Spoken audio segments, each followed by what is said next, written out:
이제 사도 바울은 로마로 갈 각오를 하고 그러기 전에 예루살렘에 되돌아가려고 합니다.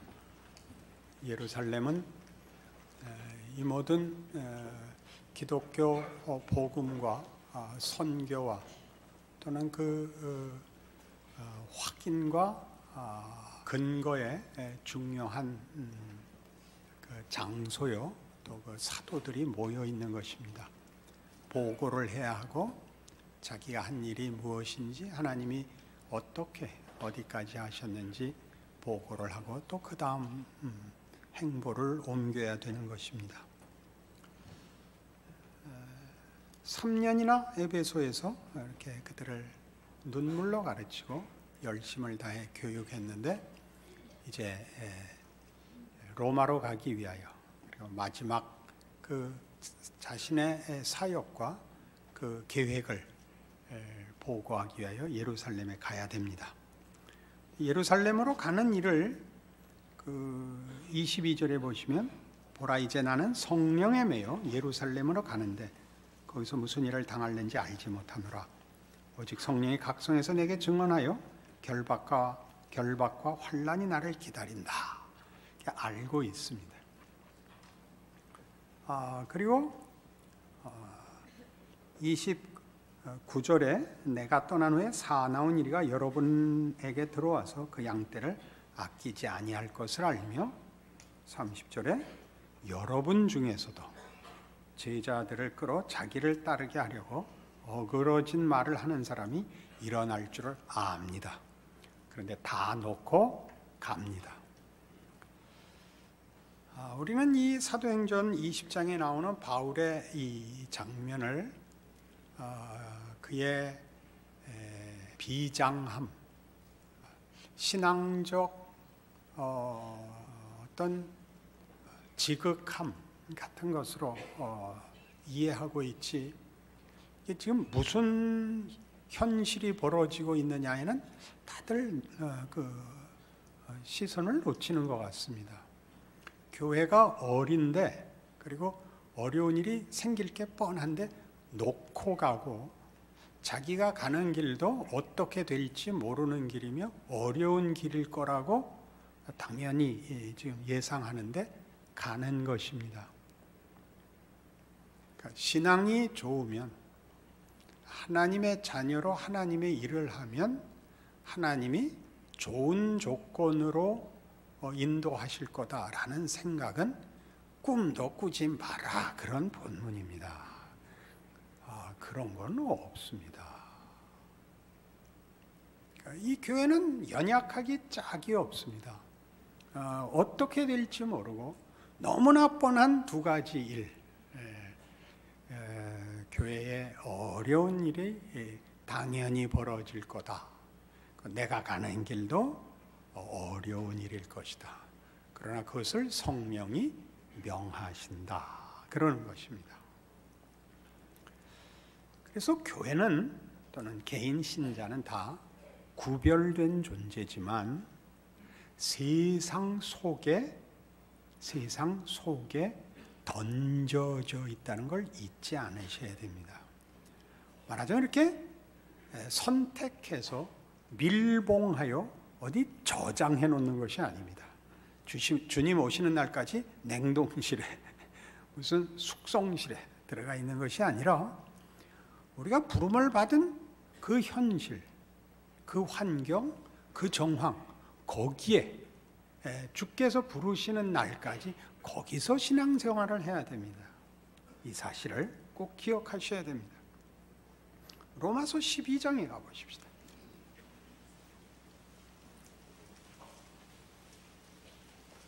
255페이지 로마서 12장 1절입니다. 그러므로 형제들아, 내가 하나님의 모든 자비하심으로 너희를 권하노니 너희 몸을 하나님이 기뻐하시는 거룩한 산 제물로 드리라. 이는 너희가 드릴 영적 예배니라. 너희 몸을 거룩한 산 제물로, 하나님이 기뻐하시는 거룩한 산 제물로. 여러 번 인용했으니까 이제 아시겠죠. 여기서 산 제물은 살아가는 제물이라 그랬습니다. 죽었냐 살았냐, 싱싱하냐 부패했느냐가 아니라 삶으로 드리는 제사. 삶으로. 삶이란 뭐죠?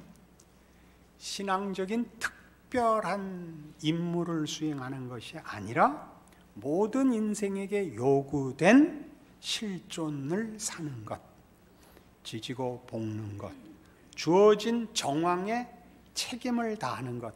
주어진 정황이 뭐죠?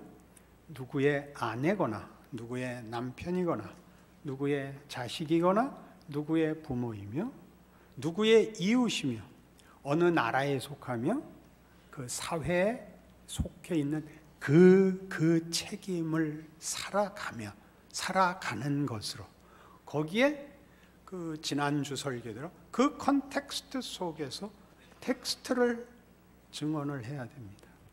그 정황 속에서 우리가 가진 기독교 신앙이 가지는 본문을 구체적으로 구현해야 됩니다. 말로가 아니요, 이상이 아니요, 소원이 아니요, 고함이 아니라 그 사람이 동일한 정황과 동일한 요구, 짐 속에서 그것을 우리가 가진 기독교 신앙이라는 내용으로 한 인생을, 한 존재를 어떻게 그 도전에 답하는가를 보이는 것, 그것이 우리가 지고 있는 기독교 신앙의 실천이며 텍스트가 되는 겁니다. 본문이 되는 겁니다. 그래서 우리가 우리의 삶 속에 어느 날이나 요구되는 도전과 위협과 시험과 그 한계 속에서 우리가 갖고 있는 것으로 이 모든 것을 극복하고 답하고 살아내지 못하면 우리는 현실에 있지 않고 도망간 자가 됩니다.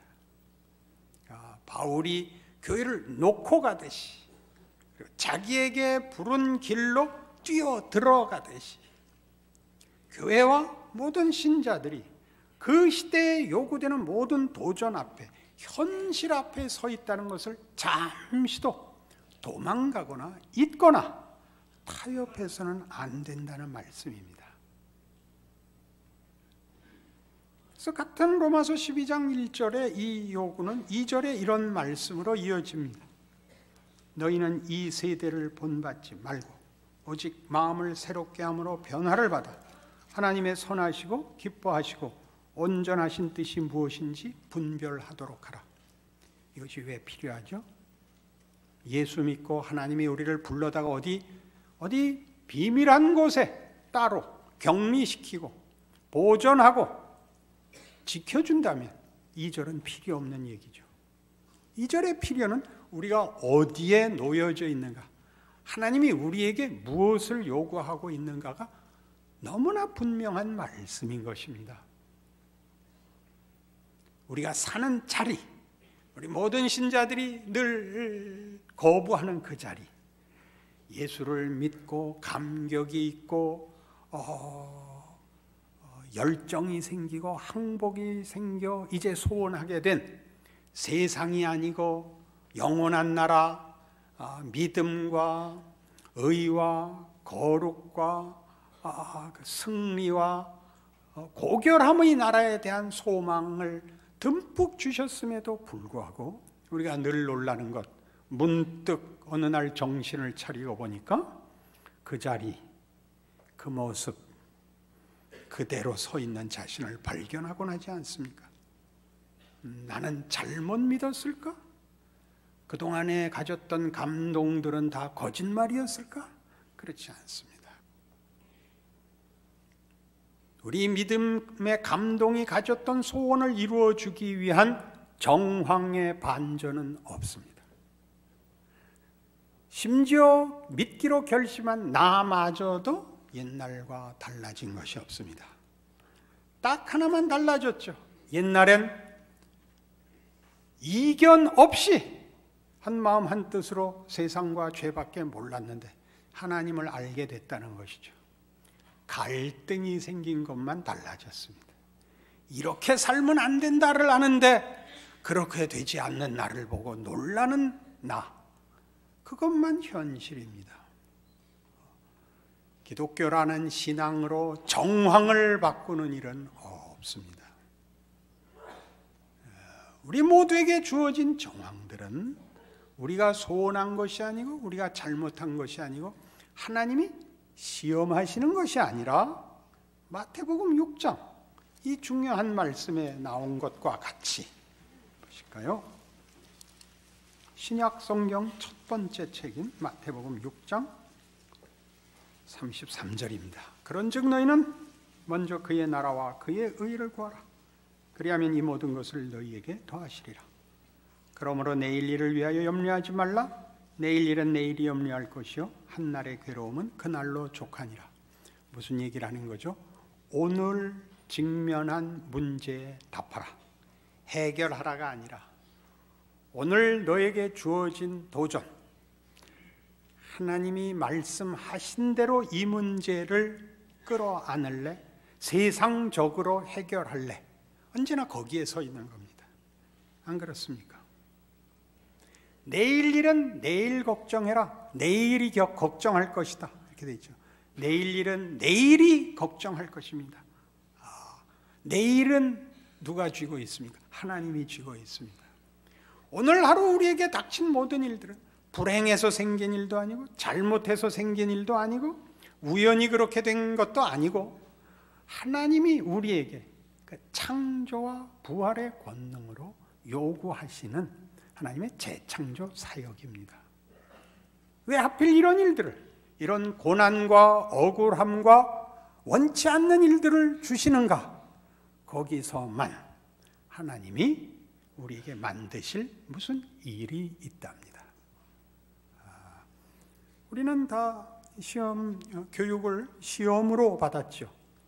그래서 경쟁하고 그 당락을 결정해야 되는 게 너무 많았기 때문에 무엇을 알게 하고 인성을 키우는 것보다 이 점수를 매기는 일에 주력해서 한국 사람은 유명하게 모두가 열심이니까 이게 석차가 구별이 안 가서 결국 시험 문제가 꼬는 문제가 나왔죠. 함정이라는 게 있어서 뻔한 질문에 뻔한 답은 의심을 하게 되어 있습니다. 그죠? 뻔한 문제에 뻔한 답은 의심을 하게 되죠. 우리 의심하고 삽니다. 그 의심이 우리 신앙생활 속에서는 당연히 이런 의심으로 되어 있죠. 내가 잘하면 정황이 바뀔 것이다. 내가 잘하면 보상이 있을 것이다. 내가 잘하면 형통할 것이다. 이런 우리의 생각이 그렇지 않은 현실을 만나서 하나님이 그랬을 리가 없고 이것은 뭔가 사단의 함정이다. 아닙니다. 하나님이 그리하시는 겁니다. 여러분의 억울한 일들을 말이죠. 어떻게 그런 말을 단정할 수 있는가? 예수님이 그 길을 걸으셨으니까요. 예수님이 바로 정확히 그 길을 걸으셨으니까. 이사야 53장에 기록된 모든 억울하고 모든 고통스러운, 모두가 외면하고 모두가 오해한 길을 말없이 걸어서 아버지의 뜻을 이루셨습니다. 그러니 우리는 할 말이 없죠. 그래서 이 세상은 우리가 믿는 것이 무엇인지를 실체화하는 사실은 장소입니다. 여러분이 믿는 것이 무엇인가를 여러분이라는 하나의 인격과 내면 속에서만 가지고 있는 것이 아니라 그것이 이런 정황에서는 어떤 식으로 응답을 하며 또 다른 케이스에서는 어떻게 반응하는가를 여러분의 판단, 여러분의 응대, 여러분의 반응을 가지고 무엇을 가졌길래 이런 분별과 이런 결정과 이런 응대를 하는가라고 묻게 하시라 말입니다. 말로 하는 거야 쉽죠. 말로 하는 건 말고 여러분 자신의 안위와 명예와 안심이 담긴 문제들에서 그 문제를 해결하는 것보다 더 큰 원칙, 즉 하나님의 부르심과 그 거룩한 요구에 대하여 순종하여 여러분에게 준 도전들에 구체적으로 반응하는 실현, 구현을 여러분의 인생으로 알고 있는가? 실천하고 있는가? 이렇게 묻는 것입니다.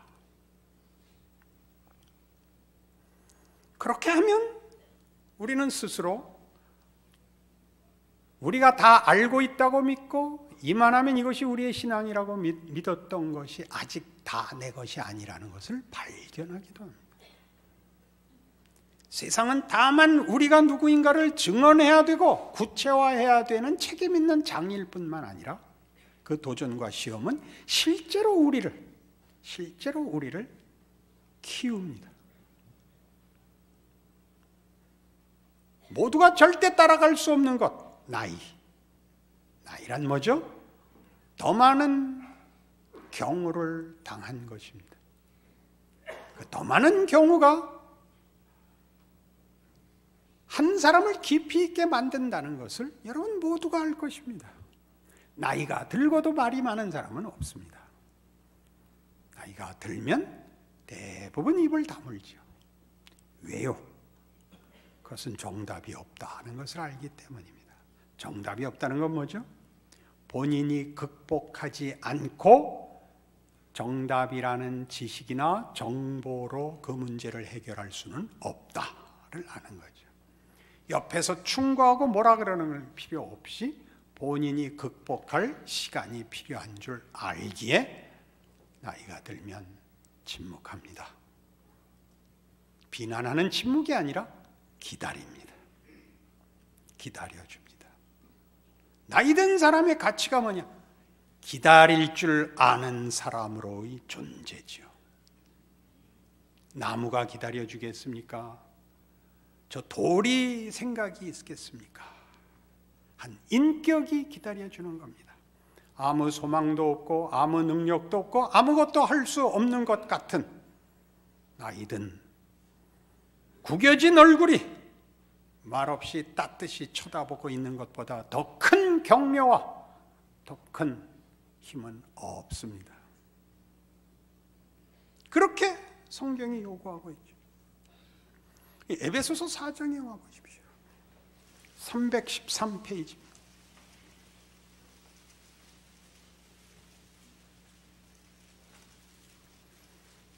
에베소서 4장 17절. 그러므로 내가 이것을 말하며 주 안에서 증언하노니 이제부터 너희는 이방인이 그 마음에 허망한 것으로 행함같이 행하지 말라. 그들의 총명이 어두워지고 그들 가운데 있는 무지함과 그들의 마음이 굳어짐으로 말미암아 하나님의 생명에서 떠나 있도다. 그들이 감각 없는 자 되어 자신을 방탕에 방임하여 모든 더러운 것을 욕심으로 행하되 오직 너희는 그리스도를 그같이 배우지 아니하였느니라. 진리가 예수 안에 있는 것 같이 너희가 참으로 그에게서 듣고 또한 그 안에서 가르침을 받았을진데 너희는 유혹의 욕심을 따라 썩어져가는 구습을 따르는 옛사람을 벗어버리고 오직 너희의 심령이 새롭게 되어 하나님을 따라 의와 진리의 거룩함으로 지으심을 받은 새 사람을 입으라.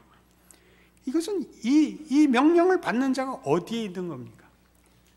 자기의 욕심을 따라 사는 자들, 허망한 자들, 무지한 자들과 함께 있는 것을 전제하고 있습니다. 그리고 심지어 무엇까지도 힘든 현실이냐면 옛사람의 구습을 따르는 습관 속에 아직도 우리가 놓여 있습니다. 거기서 그리스도 안에서 그리스도를 배운 자로서 우리가 가진 게 무엇인가, 부름을 받은 게 무엇인가를 싸워내 실현해야 되는 것입니다. 기독교라는 신앙이 하나님의 설명과 성경의 요구에 의하면 세상과 문화 속에 대담하게 뛰어들어가는 형국으로 그려져 있습니다.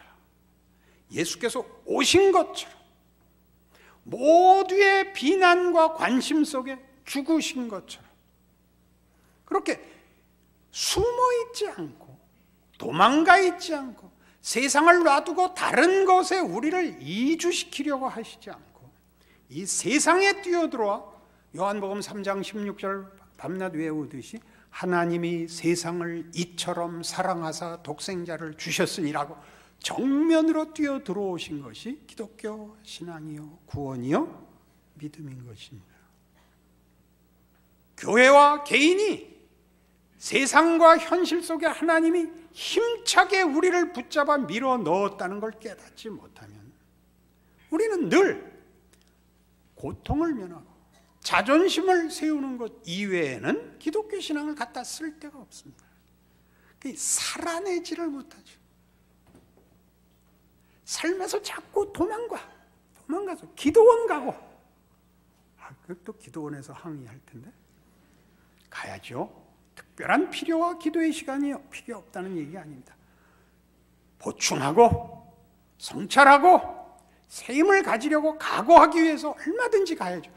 가서 거기서 죽지 말고 현실로 나오셔야죠. 자기 자리로 돌아오기 위해서 기도하러 가는 거죠. 자기 자리를 살기 위하여 성경을 봐야죠.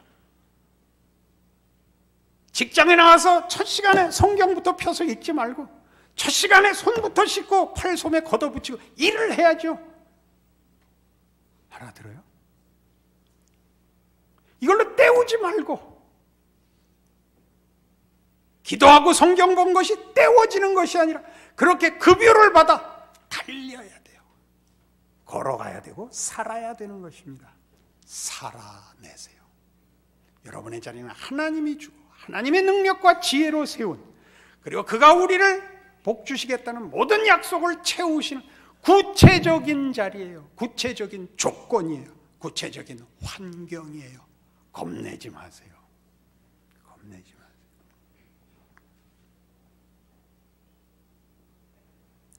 고린도후서 4장에 가면 그러니까 이런 성경의 기록들이 있죠.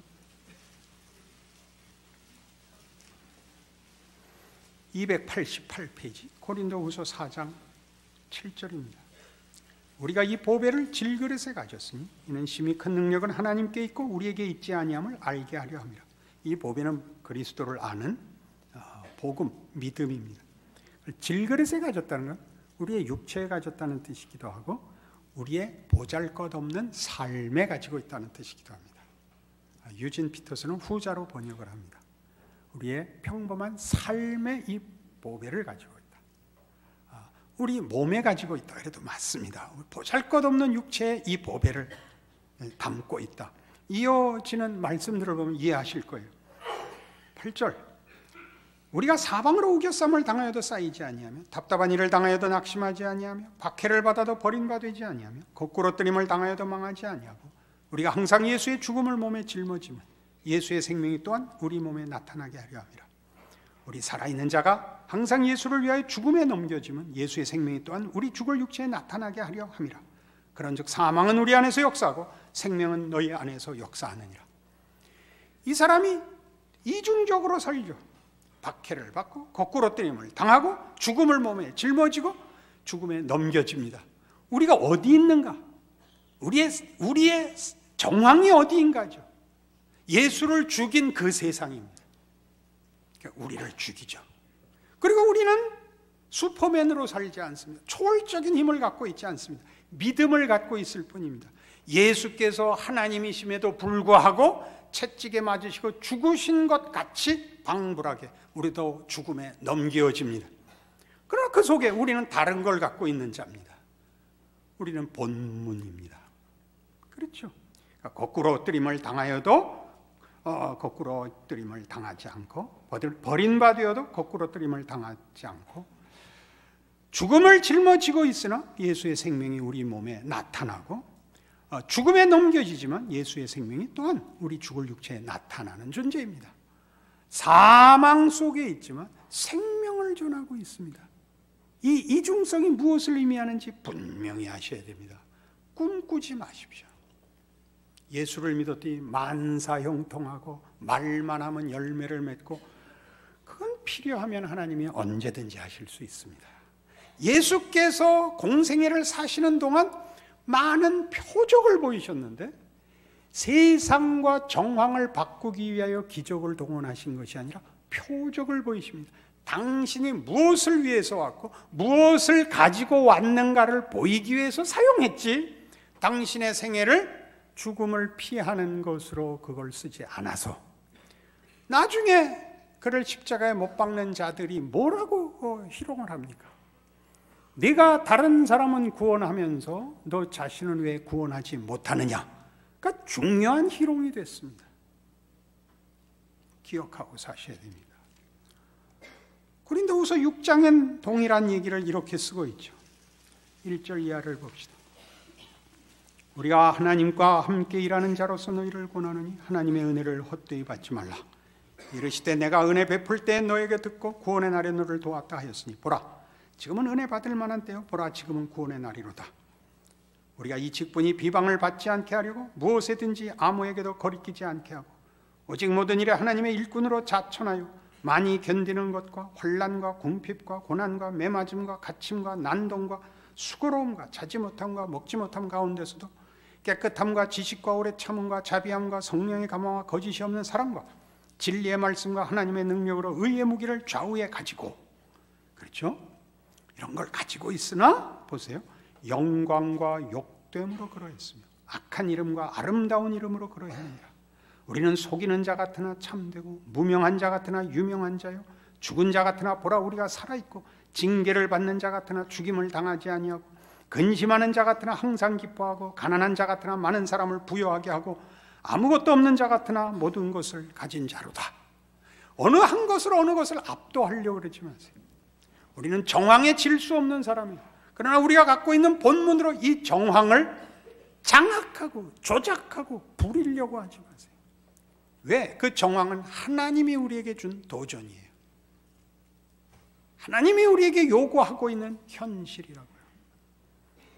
이 중요한 야콥 브루크하르트라는 사람의 책에 이런 말하자면 이념과 이상의 또는 잘못된 신앙에 심취해서 현실과 삶을 무시하는 자들에게 경고한 중요한 표현이 있어 제가 하나 적어왔습니다. 인간의 삶을 완전히 무시하는 것에 익숙해진 나머지 다른 사람들에 대한 가혹한 지배를 통해 자기들의 열정을 통합하려는 승리자의 오만만 난무한다. 기독교도 그럴 수 있습니다. 쉽죠 말이. 믿어, 기도해, 너의 인상 쓰고 다녀. 하나님이 다 해주신다 그랬잖아. 누군 모르나요? 누군 모르나요? 현실이 그거 감상하고 즐길 틈이 없거든요. 아는데 정신이 없죠. 넋이 빠진 사람 같죠. 남을 위해서 하는 게 아니라 자기 자신의 인생이 뭔지를 알라. 예수를 믿는 게 뭔지, 하나님이 우리를 어디로 끌고 가고 어떻게 끌고 가는지를 아세요. 남한테 오해받는 거 억울해하지 마시고 늠름하게 사세요. 좋은 말로 할 때. 기도하십시다. 하나님 아버지 은혜를 감사합니다. 주께서 그리하신 것처럼 우리도 우리를 부인하고 십자가를 지겠습니다. 우리의 고난과 우리의 억울한 길을 걷겠습니다. 믿음 주시옵소서. 승리하는 그날까지 붙들어 주시옵소서. 예수님 이름으로 기도합니다.